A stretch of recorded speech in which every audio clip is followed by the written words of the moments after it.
and welcome back to FiddleUP. My name is Emerald Ray, and today we are going to be talking about tune writing, or how to write a tune. So I have been writing tunes since I was really little. I started playing the fiddle when I was 7 years old, and I started writing tunes pretty immediately after that moment. I've just always been one of those people who can't help but write.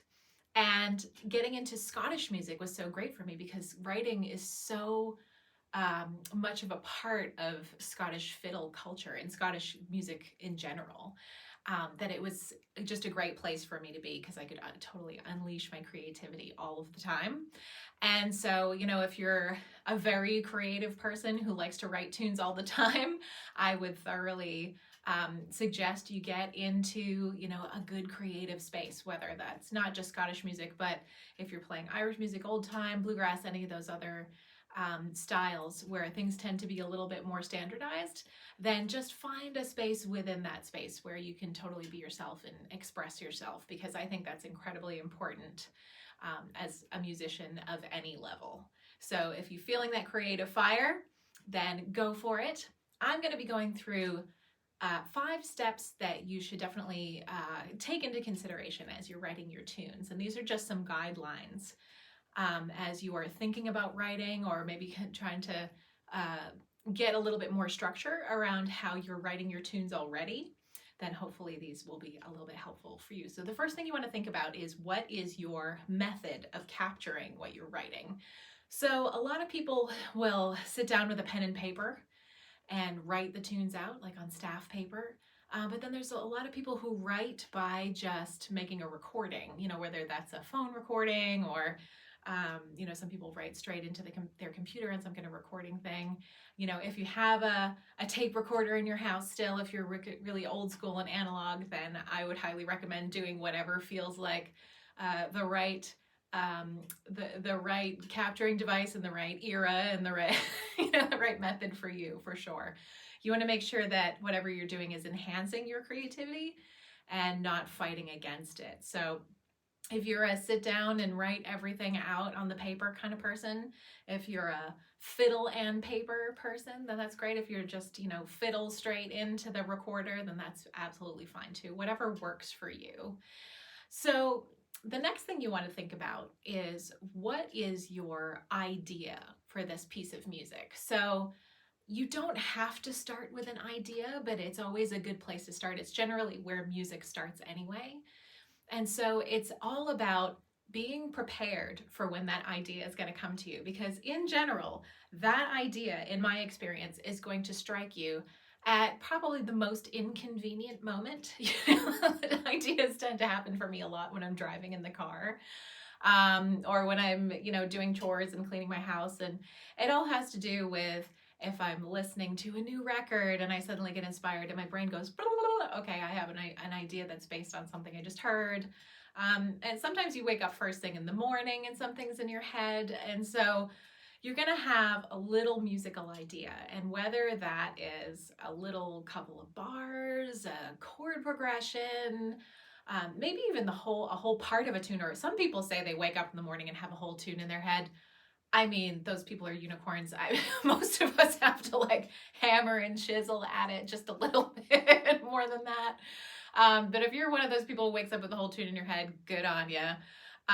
So what you have to do is be prepared for that to happen, because the lightning is going to strike at some point and you're going to have an idea. And I'm sure if you're watching this video, that's happened to you already, where you're like, oh yeah, I have this idea. So getting that idea captured, whether that's, again, writing it down or recording it, is crucial, because it will be fleeting and you will probably forget it. I have forgotten more ideas than I've ever had because I was unprepared or stuck somewhere, or what. For me, ideas always come at the when I'm thinking totally about something else, and so, it's a good idea to prepare yourself by having a capturing method, and then having the discipline to sit down, and when you get that idea, make sure that gets down, and then you can sit down and have a writing session later at a more convenient time. So the next thing you want to think about is, what is your structure of your tune? So you can go with the basic binary method of A part and B part. You can also write a 16-part tune if you want. You don't have to worry about that. But based on your musical idea, you're going to be given, some kind of an idea of what the structure of that piece of music would be. So maybe you got a little jig rhythm in your head. And you're like, okay, so now I know it's a jig, and it could be a jig, a reel, a hornpipe. It could be a standard tune. You could also write a tune in an odd meter. It doesn't have to be like a standard, I'm going to write an Irish tune today, blah, blah, blah. Write tunes in odd meters, write tunes that are crooked, really, like if it's different, let it be different, because that's a true expression of you. And if you're different than those standardized things, then that's super cool. So, but what you're going to want to do is make some decisions about what the structure is going to be. So maybe I got an idea, when I was getting out of the shower this morning, I got an idea for a B part of some kind of B minor jig. And so that sets you up for going, okay, B minor jig. From there, we're going to take this little piece and build it out from there. And that gives you a structure to work from. And so either visually writing it down on a piece of paper, writing where that idea may go, and then you can sort of see visually. And again, you can do this recording as well. You can just record that little part and go, okay, I think I've decided in my mind's eye that that's going to be the first part of the B part or whatever. So you want to decide on a structure, and you can always change the structure later.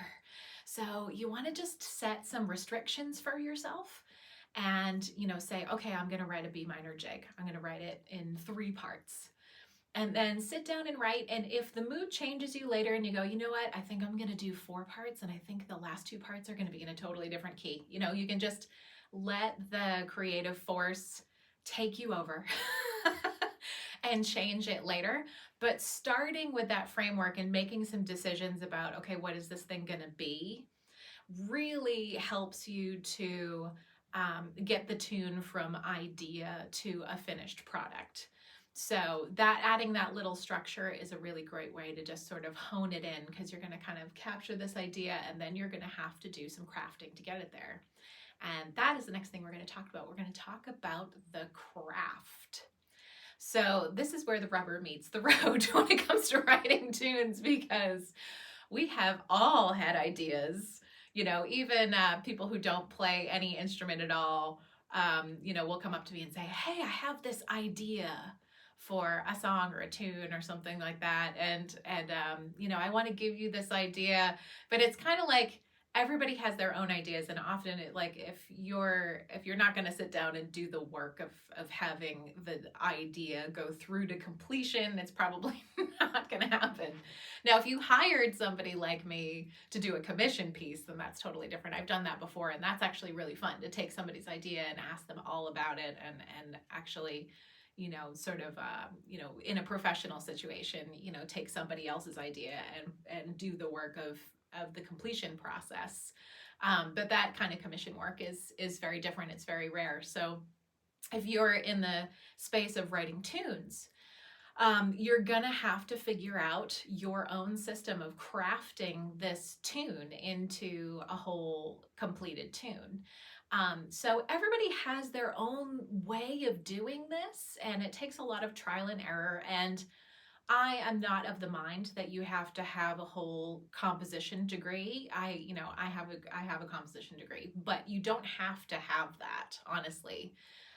You don't have to use anybody else's system of getting a tune to complete it. You really don't. And a lot of the times when you're writing, the creativity is coming from within, and there are certain tricks that, learning about traditional composition or, classical composition or jazz composition or whatever, there's certain tricks that will sort of push you in a direction, but at the end of the day, it's all the creativity that's coming from you, and you have that inside you. You just got to open yourself up to it. You just got to embrace it and go for it.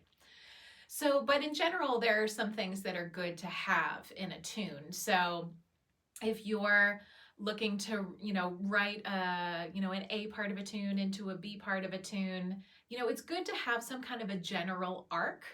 So there will be, like a sort of a building into a climax, and then it will sort of finish and come down. So that's just kind of a general thing, and that happens in story arcs and all kinds of things. So that's kind of a not just a musical concept. You want each part to have some kind of an arc.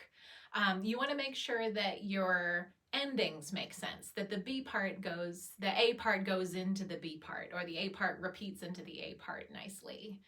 And you want to think about, the structure of your questions and answers. A lot of times tunes will have a structure of question, answer one, question, answer two. So if you have a tune that has a question, which is just the first phrase, and then you have a second phrase to answer that question, or you could use call and response if you want to.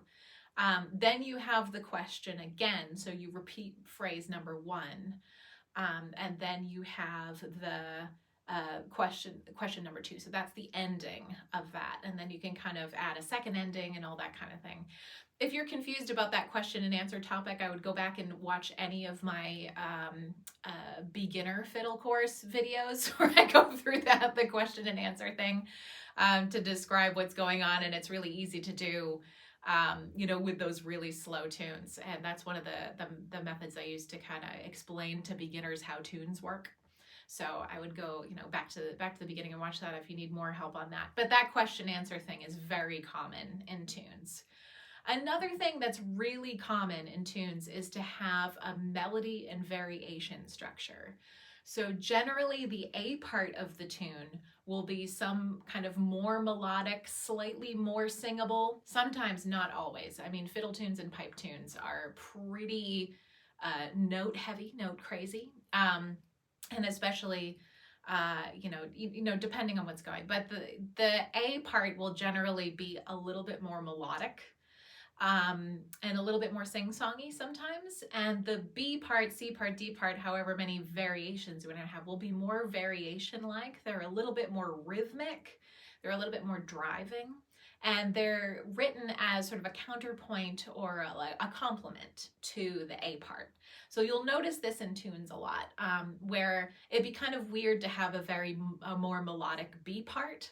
It almost feels wrong. It almost feels like that's not the B part of the tune. And honestly, if there are tunes that have a more sing-songy B part, I tend to swap them around because I'm allowed to do that. Yeah, I'm a folk fiddle player, so I can play tunes backwards if I want. And lots of people do that. There's certain tunes that some people play backwards because they make more sense a certain way. And for me, it's a melody and variation. And then as you go from the B part into the C part and the D part, sometimes what happens is the C part will be a more straight up variation of the A part, and the D part will be a more straight up variation of the B part. Does that make sense? So, and as you go on and on and on, in Scottish music, sometimes tunes have like 6, 7, 8 parts. It's not very common, but it can happen. And Tulloch Gorham is like one of those famous strass bays that nobody plays anymore. I wish people would play that more often, but it's a 16-part strass bay.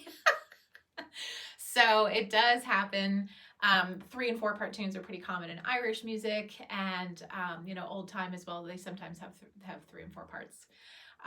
But it's less common these days. So I would highly recommend writing some 5, 6, 7, 8, 9, 10 part tunes because we need some more. So last but not least, you've got to come up with a way to capture your tune in its final product. Like, you want to make sure you get a final copy of the tune when all is said and done. And, as you go through the process and get almost to the end, sometimes, you can forget actually to sit down and record the whole tune in its final version, or to sit down and make sure you get pen and paper on the final version. And I say this because I've done it a million times, actually. I actually finished a tune and forgot to complete it, and then had a great version that I really loved. And then, I went to go do something else and it totally fell out of my ear. So, and then I couldn't remember what I did later, and, it just was lost. Like that completed, like, gut feeling of like, yeah, this is the thing, just went away forever. So that's happened to me many times. So sounds like pretty basic to finish a tune and then record the tune, but I have done that. So those are my tips. I hope this has been very helpful for you, and I welcome your questions. And just let me know what else you would like to know about tune writing, and I will see you in the next video.